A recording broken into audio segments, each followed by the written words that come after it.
Assalamualaikum warahmatullahi wabarakatuh. Waalaikumsalam warahmatullahi wabarakatuh. Oke, bagaimana kabarnya hari ini teman-teman?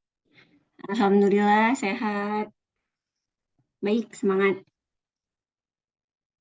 Baik, Alhamdulillah ya. Sebelumnya terima kasih kepada Mbak Prika yang telah memberikan kesempatan kepada kami sehingga kami bisa melakukan presentasi melalui media online. Dan juga terima kasih kepada teman-teman yang senantiasa mengklik link dan menonton video pembelajaran dari awal sampai akhir. Pada kesempatan kali ini, kami dari kelompok 7 akan membahas mengenai konsep kemiskinan dan keadilan sosial. Nah, sebelum masuk pada materi di sini, ada beberapa poin yang akan kita bahas ke depannya. Yang pertama ada pendahuluan dan definisi kemiskinan yang akan disampaikan oleh rekan kami yaitu Victoria. Halo Victoria, mungkin bisa say hi?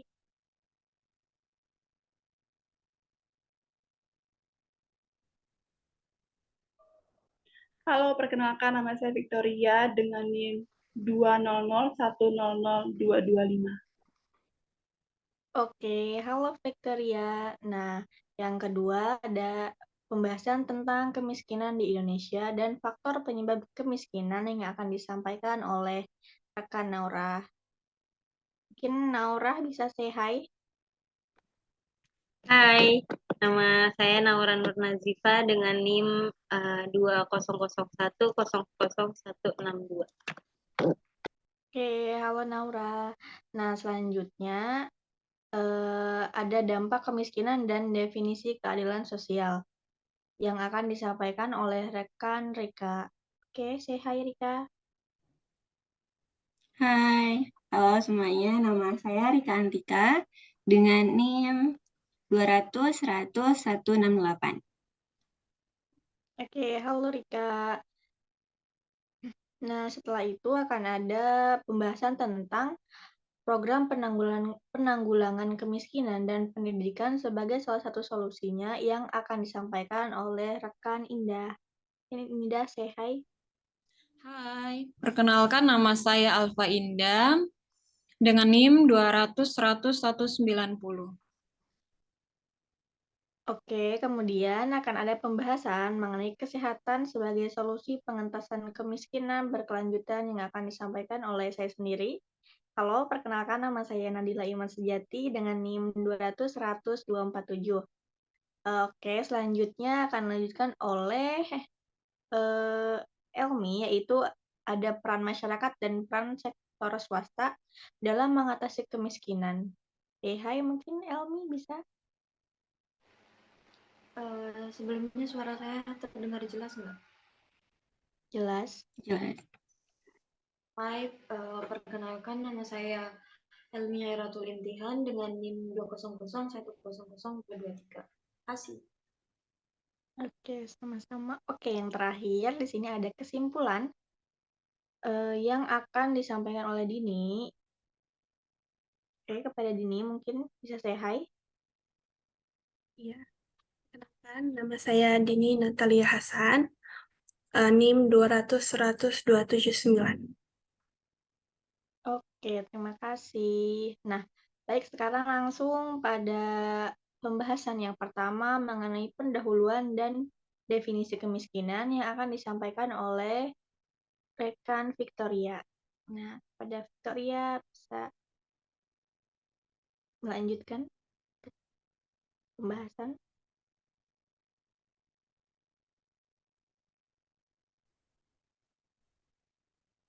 Baik, terima kasih atas kesempatan diberikan dari moderator kepada saya. Di sini saya akan mempresentasikan dari slide yang kedua dan yang ketiga, yaitu pendahuluan dan definisi kemiskinan. Baik, langsung saja. Adapun kemiskinan merupakan masalah yang kompleks dan multidimensional yang dapat mempengaruhi kehidupan jutaan orang di Indonesia. Pemerintah kemiskinan memastikan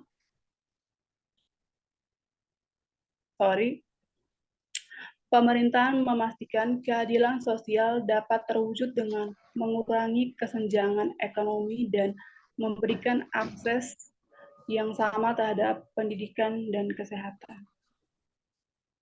Selanjutnya,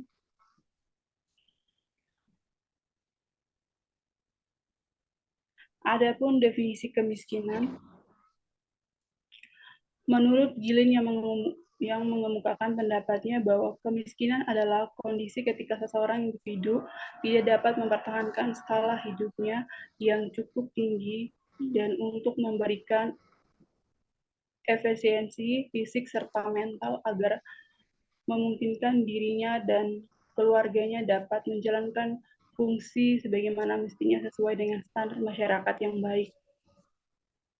Hal ini dikarenakan kemiskinan itu bersifat multidimensional yang artinya bahwa karena kebutuhan manusia itu bermacam-macam, seperti yang tadi dijelaskan pada pendahuluan tersebut. Adapun asumsi dari kemiskinan adalah suatu daerah yang berbeda dengan daerah lainnya dan kemiskinan pada waktu tertentu berbeda dengan waktu yang lainnya. Yang dimana disimpulkan bahwa definisi kemiskinan dapat merupakan ketidakmampuan orang untuk memenuhi kebutuhan dasar seperti sandang dan papan. Kemiskinan juga dapat diukur dari segi penghasilan, akses terhadap pendidikan dan kesehatan, serta keterlibatan dalam kegiatan ekonomi. Baik, itu saja dari saya. Selanjutnya saya kembalikan kepada moderator. Terima kasih. Oke, terima kasih Victoria. Selanjutnya, pembahasan yang akan disampaikan oleh rekan Naura tentang kemiskinan di Indonesia dan faktor penyebab kemiskinan di Indonesia. Baik, terima kasih untuk kesempatannya. Di sini saya akan menjelaskan tentang kemiskinan di Indonesia. Kemiskinan di Indonesia ini meskipun telah mencapai kemajuan ekonomi yang signifikan dalam beberapa dekade terakhir ini, namun kemiskinan di Indonesia ini masih menjadi masalah yang serius. Namun pada 2023 tingkat kemiskinan di Indonesia ini juga mengalami penurunan menjadi 9,36% per Maret 2023 dari sebelumnya itu 9,57% pada September 2022. Adanya penurunan ini dikarenakan adanya naiknya rata-rata upah real buruh per hari. Terus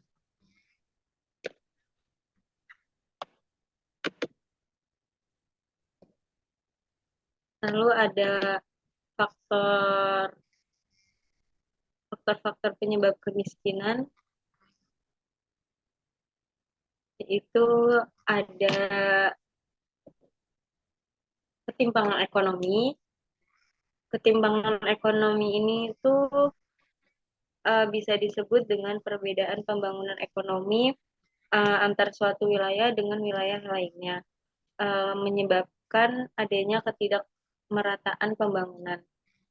Kemudian ada kurangnya akses terhadap pendidikan dan kesehatan. Ini juga ada faktor-faktor penyebabnya yang belum meratanya pendidikan dan kesehatan tersebut. Itu ada perekonomian yang tidak mendukung, kurangnya kesadaran pentingnya pendidikan dan kesehatan, lalu juga pembangunan yang tidak merata. Terus ada kurangnya akses terhadap pasar tenaga kerja, itu karena sering terjadinya jumlah angkatan kerja dengan jumlah lowongan kerja itu tidak seimbang. Jadi menghasilkan masalah lain, yaitu persebaran tenaga kerjanya juga tidak merata. Selain itu juga ada faktor-faktor lain, yaitu ada bencana alam, konflik, dan korupsi juga memperburuk kemiskinan. Baik, itu saja dari saya. Saya kembalikan kepada moderator. Baik, terima kasih kepada rekan Naura yang telah menyampaikan tentang kemiskinan di Indonesia dan faktor penyebab kemiskinan. Selanjutnya akan dilanjutkan oleh rekan Rika tentang dampak kemiskinan dan keadilan sosial. Udah Rika, dipersilahkan. Oke, baik, terima kasih. Selanjutnya mengenai dampak kemiskinan di sini, sebagai masalah sosial, kemiskinan sendiri bisa berdampak baik pada individu maupun masyarakat secara keseluruhan. Di sini ada beberapa dampak kemiskinan, yaitu yang pertama, meningkatnya angka pengangguran. Masyarakat yang miskin akan kesulitan untuk mendapatkan akses pendidikan yang layak, sehingga masyarakat miskin akan kesulitan untuk bersaing mendapatkan pekerjaan dengan masyarakat kaya ataupun yang berkecukupan. Hal tersebut dapat memicu peningkatan angka pengangguran. Yang kedua, di sini ada angka kematian yang semakin meningkat. Masyarakat miskin yang tidak mampu memenuhi kebutuhan pokoknya akan kesulitan untuk mendapatkan akses kesehatan yang memadai untuk dirinya sendiri dan keluarganya. Akses kesehatan yang sulit ini dapat menyebabkan angka kematian penduduk menjadi meningkat, terutama angka kematian pada masyarakat miskin. Yang ketiga, ada meningkatnya angka kriminalitas di suatu daerah. Kemiskinan juga dapat menjadi salah satu penyebab terjadinya kriminalitas. Hal ini dikarenakan masyarakat miskin akan cenderung ingin memenuhi kebutuhan pokoknya dengan menggunakan cara apapun, termasuk dengan tindakan kriminalitas. Selanjutnya, akan banyak kasus putus sekolah. Di negara-negara berkembang seperti Indonesia, biaya pendidikan yang harus dibayarkan oleh seorang individu ini cukup tinggi, sehingga hal tersebut akan menutup akses masyarakat miskin untuk mendapatkan pendidikan. Yang kelima, muncul berbagai masalah kesehatan di masyarakat.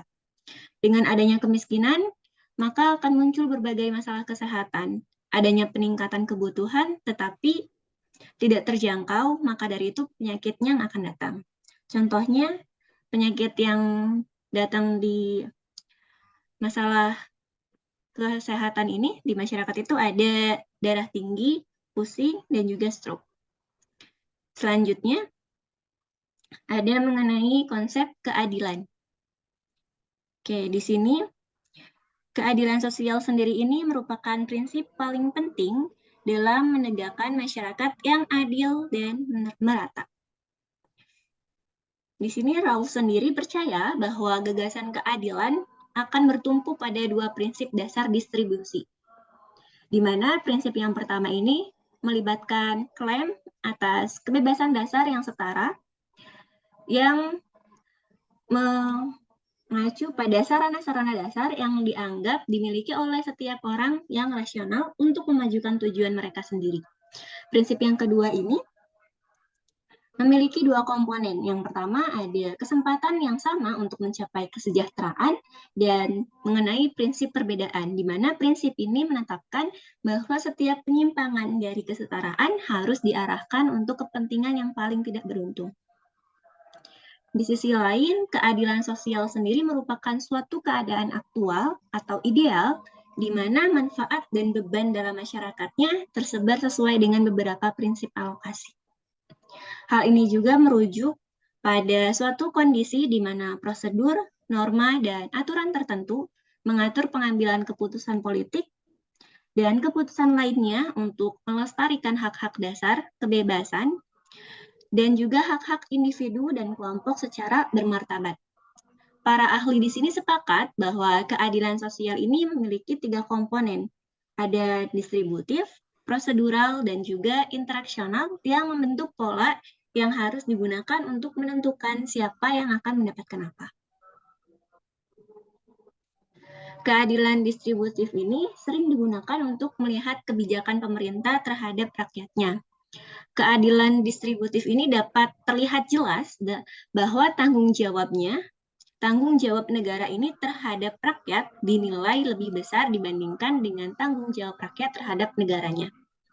Oleh karena itu, negara harus mendistribusikan sumber daya yang dikuasai kepada rakyat secara adil. Pada batas ini, prinsip keadilan distributif memang lebih menonjol diterapkan. Namun, ketika rakyat dituntut berbagai tanggung jawab, seperti membayar berbagai macam pajak, prinsip keadilan komutatif menjadi lebih menonjol. Selanjutnya mengenai keadilan prosedural terkait dengan berbagai proses dan perlakuan terhadap orang-orang yang terlibat dalam proses tersebut. Di sini ada salah satu kasus yang menarik mengenai keadilan prosedural dalam Lin dan Tyler tahun 1988. Ini ketika ada para pelanggar lalu lintas tingkat rendah dibebaskan dari segala hukuman atau benda bila mereka mendatangi pengadilan.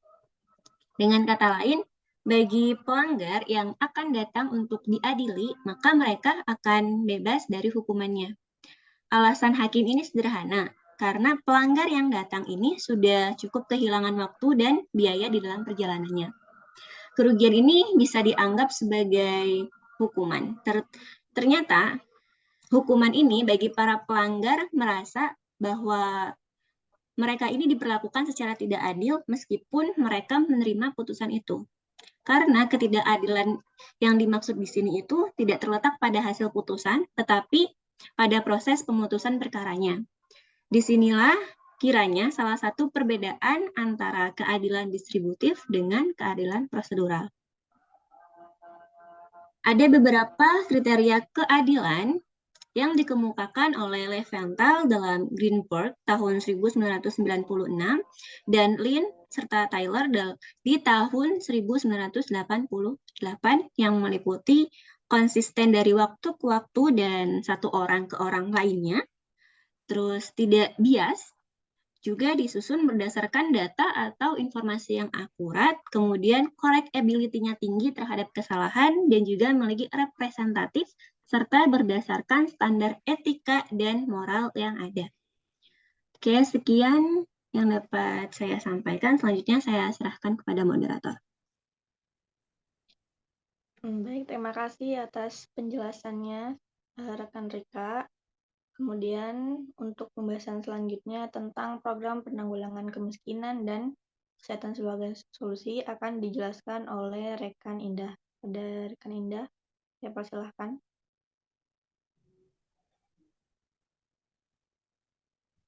Oke, baik. Di sini ada program penanggulangan kemiskinan. Jadi program penanggulangan kemiskinan itu sendiri adalah kegiatan yang dilakukan oleh pemerintah daerah, dunia usaha, serta masyarakat untuk meningkatkan kesejahteraan masyarakat miskin melalui bantuan sosial, pemberdayaan masyarakat, pemberdayaan usaha ekonomi mikro, serta program lain dalam rangka meningkatkan kegiatan ekonomi masyarakat. Program penanggulangan kemiskinan itu sendiri terdiri dari 4 bagian. Yang pertama, ada kelompok program bantuan sosial terpadu berbasis keluarga yang bertujuan untuk melakukan pemenuhan hak dasar, pengurangan beban hidup, dan perbaikan kualitas hidup masyarakat miskin. Yang kedua, ada kelompok program penanggulangan kemiskinan yang berbasis pemberdayaan masyarakat yang bertujuan untuk mengembangkan potensi dan memperkuat kapasitas kelompok warga miskin untuk terlibat dalam pembangunan yang didasarkan dalam prinsip-prinsip pemberdayaan masyarakat itu sendiri. Yang ketiga ada kelompok program penanggulangan kemiskinan yang berbasis pemberdayaan usaha ekonomi mikro, yang bertujuan untuk memberikan akses dan penguatan ekonomi bagi pelaku usaha yang berskala ekonomi. Dan yang terakhir, di sini ada kelompok program-program lainnya, yang baik secara langsung ataupun tidak langsung dapat meningkatkan kegiatan ekonomi dan kesejahteraan masyarakat miskin.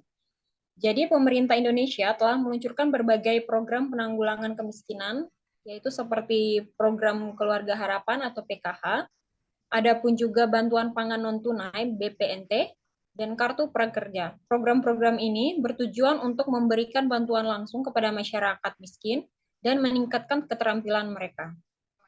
Berikutnya ada slide berikutnya. Di sini adalah pendidikan sebagai solusi. Pendidikan dapat menjadi solusi penting dalam mengatasi kemiskinan.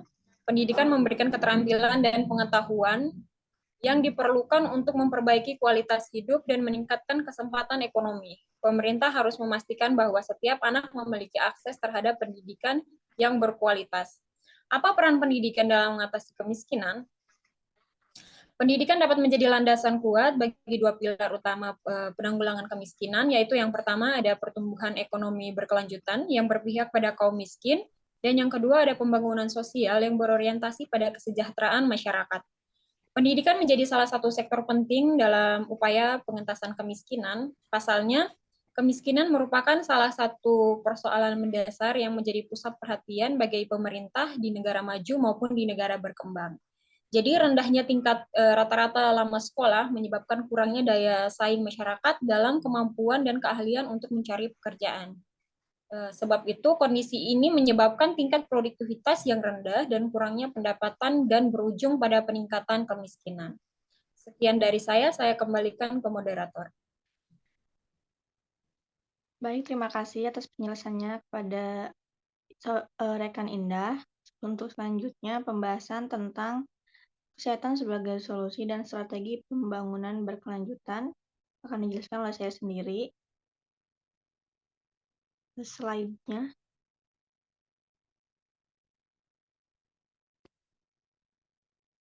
Nah, di sini adalah kesehatan juga merupakan solusi penting dalam mengatasi kemiskinan. Nah, kenapa kesehatan ini penting? Karena kesehatan yang buruk dapat membatasi kemampuan seseorang untuk bekerja dan memperbaiki kualitas hidup. Nah, pemerintah juga harus memastikan bahwa setiap orang memiliki akses terhadap layanan kesehatan yang berkualitas. Namun, pada kenyataannya, angka kematian meningkat. Masyarakat miskin yang tidak mampu memenuhi kebutuhan pokoknya akan kesulitan untuk mendapatkan akses kesehatan yang memadai untuk dirinya dan keluarganya. Nah, akses kesehatan yang sulit ini dapat menyebabkan angka kematian penduduk menjadi meningkat, terutama angka kematian masyarakat yang miskin. Nah, untuk mengatasi permasalahan ini, pemerintah juga telah membuat program yang mana namanya adalah dulu namanya Jamkesmas. Nah, sekarang udah diganti menjadi KIS atau Kartu Indonesia Sehat. Dan untuk mendapatkan kartu ini caranya cukup mudah dengan cara masyarakat mengajukan data diri atau informasi agar bisa di-upgrade oleh pemerintah sehingga terdaftar menjadi anggota KIS ini. Nah, kemudian slide selanjutnya. Adapun dari pengentasan kemiskinan berkelanjutan. Nah, pengentasan kemiskinan berkelanjutan ini dilakukan secara lanjut dan seimbang. Nah, hal ini memerlukan kerjasama antara pemerintah, masyarakat, dan sektor swasta. Pengentasan kemiskinan ini juga harus memperhatikan aspek sosial dan lingkungan. Nah, dalam pengentasan kemiskinan ini, yang membedakan antara kemiskinan yang terjadi pada negara berkembang dan negara maju ada di proporsi atau besar kecilnya tingkat kesenjangan. Nah, selain itu, adanya tingkat kesulitan mengatasi kemiskinan dapat dipengaruhi oleh luas wilayah dan jumlah penduduk suatu negara. Nah, hal ini menjadi semakin besar karena disebabkan oleh tingkat kesulitan untuk mengatasinya. Nah, adapun beberapa cara untuk mengurangi kemiskinan agar tidak berlanjut, yaitu dengan membangun sumber daya manusianya. Kemudian ada membangun sektor pertanian dan membangun infrastruktur. Kemudian ada juga strategi yang dapat dilakukan oleh pemerintah dan yang sudah. Yang pertama adalah melindungi keluarga dan kelompok masyarakat yang mengalami kemiskinan sementara.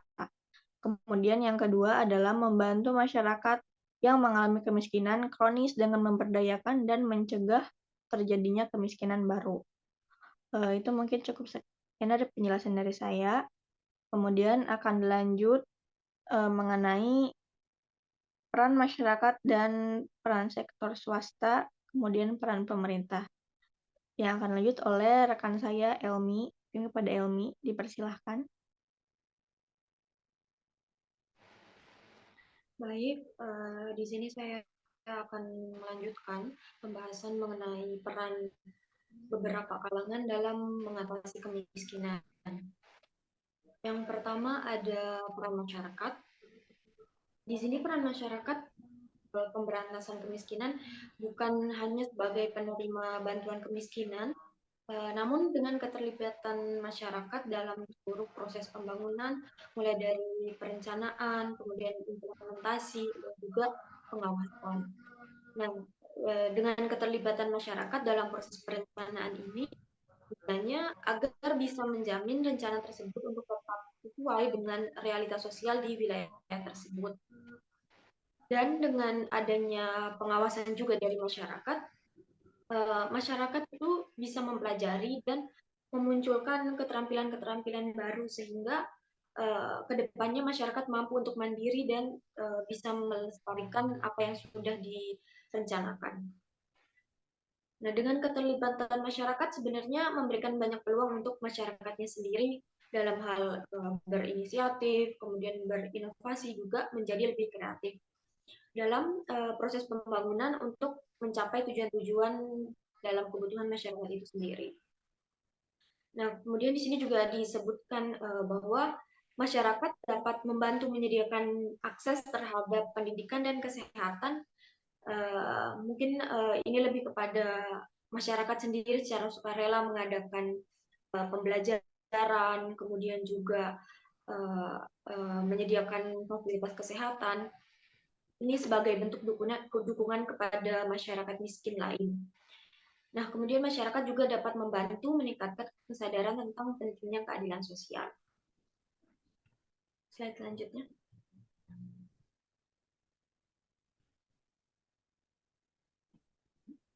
Nah, selanjutnya ada peran dari sektor swasta.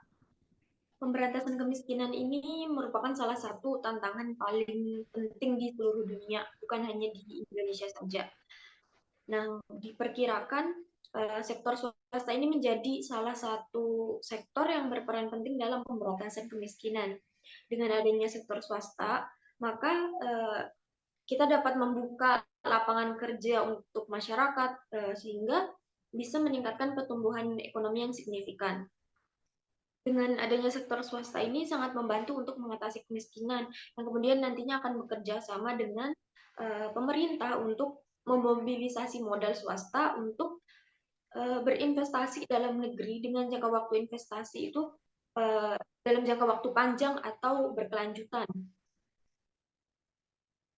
Mungkin itu saja dari saya. Saya kembalikan ke moderator.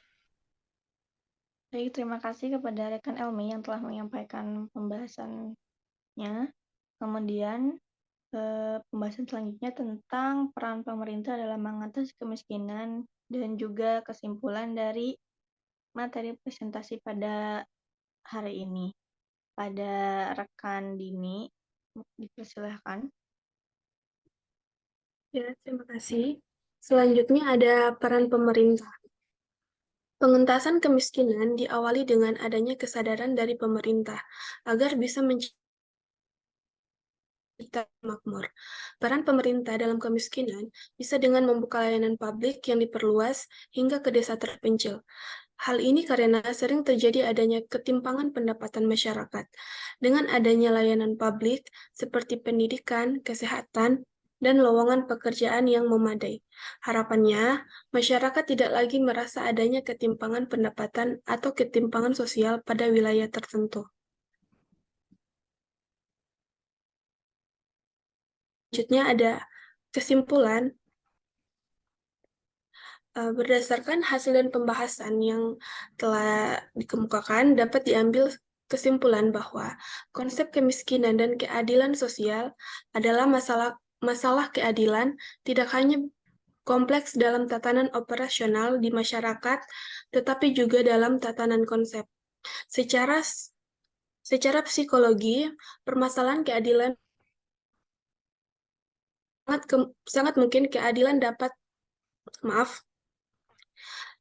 Secara psikologi, permasalahan keadilan makin kompleks karena sangat mungkin keadilan dalam tatanan nilai-nilai masyarakat menjadi berbeda dalam penilaian individu. Dari kajian di atas menunjukkan adanya kompleksitas tersebut dan terdapat penanggulangan terhadap konsep kemiskinan dan keadilan sosial. Terima kasih. Dikembalikan ke moderator. Baik, terima kasih kepada rekan Dini yang telah menyampaikan pembahasannya.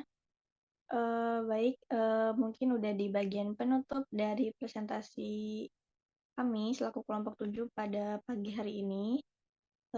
Sebelum ditutup, mungkin buat teman-teman yang ingin bertanya, bisa bertanya melalui kolom komentar. Oke. Dan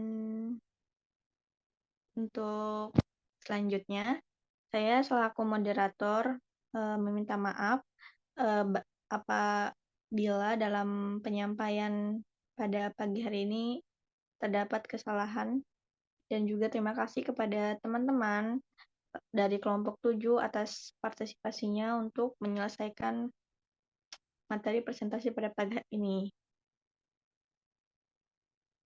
Mungkin cukup sekian dari saya. Wassalamualaikum warahmatullahi wabarakatuh. Waalaikumsalam warahmatullahi Waalaikumsalam warahmatullahi wabarakatuh. Wabarakatuh.